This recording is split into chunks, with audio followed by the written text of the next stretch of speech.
Imagine a time when England, one of the most powerful kingdoms in history, had no king. Sounds impossible, right? Well, buckle up because we're about to dive into one of the most chaotic periods in English history, the Anarchy.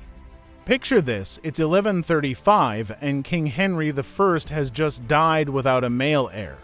His daughter, Matilda, is supposed to take the throne, but her cousin Stephen swoops in and claims it for himself.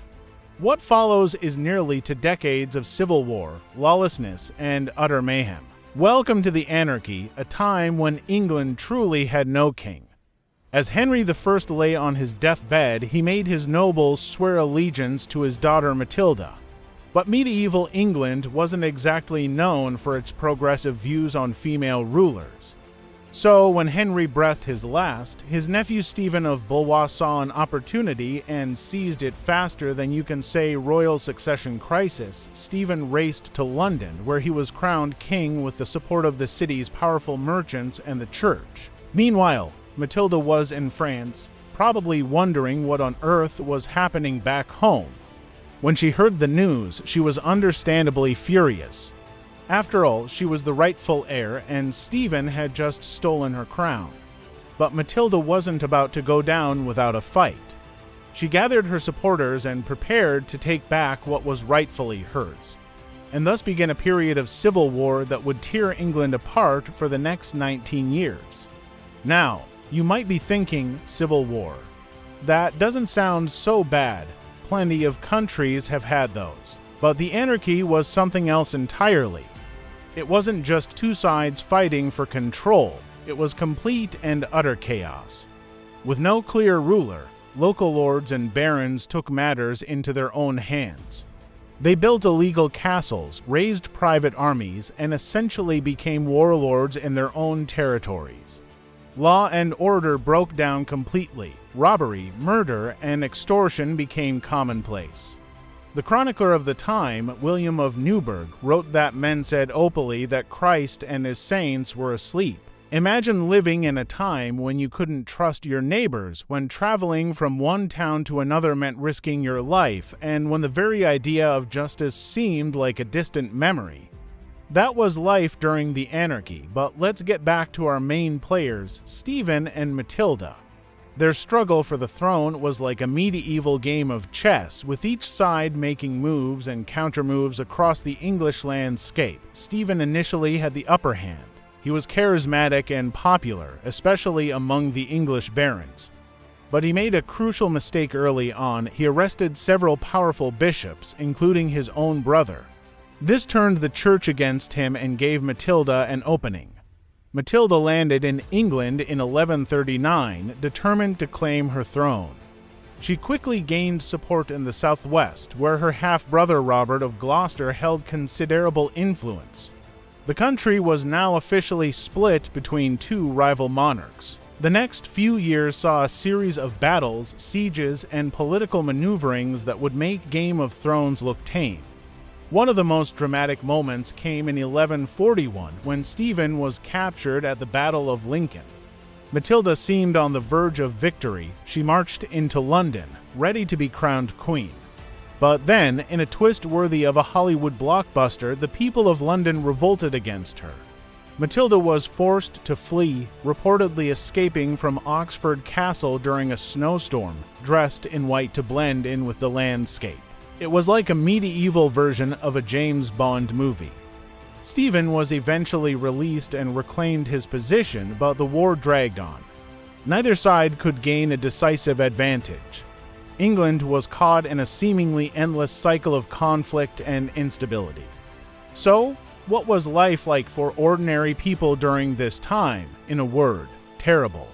With no central authority to maintain order, local strongmen filled the power vacuum. They built unauthorized castles, over 1,000 of them during this period, and used them as bases for what amounted to organized crime operations. These nobles would extort money from local communities, kidnap wealthy individuals for ransom, and generally make life miserable for everyone around them. One chronicler wrote that they hanged men up by the feet and smoked them with foul smoke.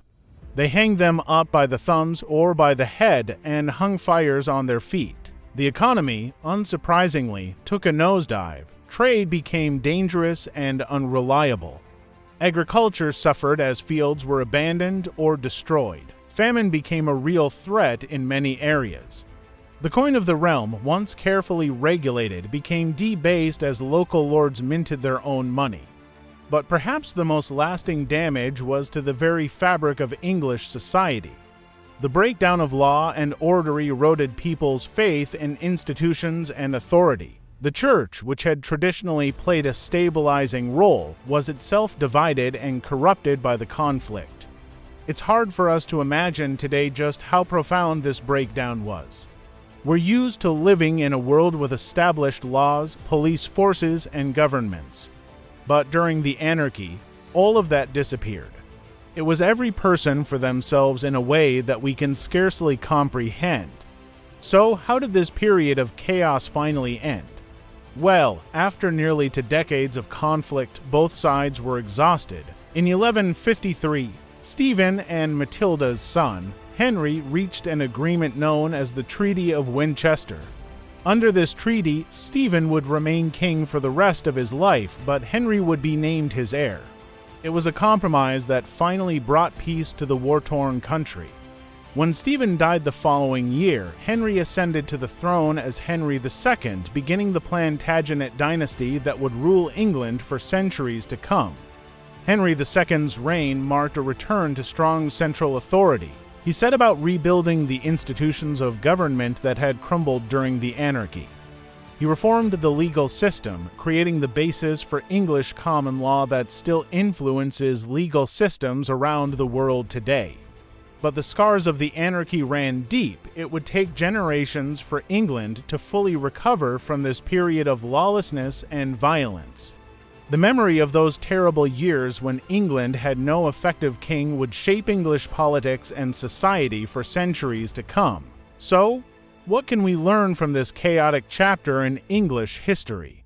Perhaps it's a stark reminder of how fragile the structures of civilization can be. When central authority breaks down, chaos quickly follows. It's a lesson that resonates even today as we watch modern states struggle with issues of governance and legitimacy. The Anarchy also shows us the importance of clear rules of succession. The ambiguity over who should succeed Henry I was the spark that ignited nearly 2 decades of conflict. It's a mistake that English monarchs would be careful not to repeat. Finally, the Anarchy demonstrates the resilience of society. Despite enduring years of hardship and chaos, England emerged from this period and went on to become one of the most powerful nations in the world. It's a testament to the human capacity to rebuild and move forward, even after the darkest of times. So, the next time you hear someone complain about politics or government, just remember, it could be worse. You could be living in a time when your country truly had no king, when law and order were nothing but distant memories, and when every day was a struggle for survival.